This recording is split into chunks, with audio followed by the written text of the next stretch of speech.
Il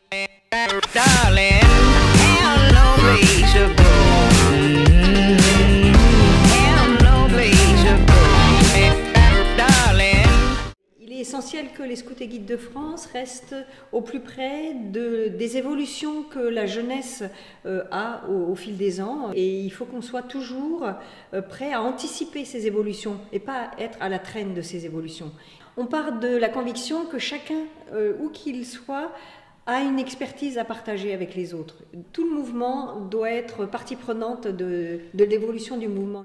L'un de nos objectifs, c'est quand même d'écrire notre plan d'orientation qui va courir de 2015 à 2020. La mission des participants, c'est d'abord de se projeter en 2050. Ils vont imaginer ce que pourrait être des mondes en 2050. Donc, après avoir regardé le monde de 2050 comme un miroir grossissant d'aujourd'hui, ben justement, on regarde aujourd'hui en se disant « Ah ben oui, on a des défis qui nous sont lancés, à nous, Scouts et Guides de France ».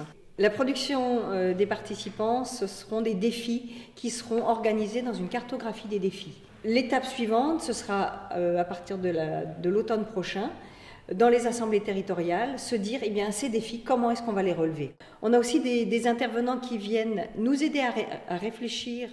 On a des gens du CCFD, de Bayard Presse, des éclaireurs et éclaireuses unionistes. Bon, bien sûr, Monseigneur Moutel de la Conférence des évêques de France. Tous les gens du scoutisme français qui nous apportent leur regard extérieur.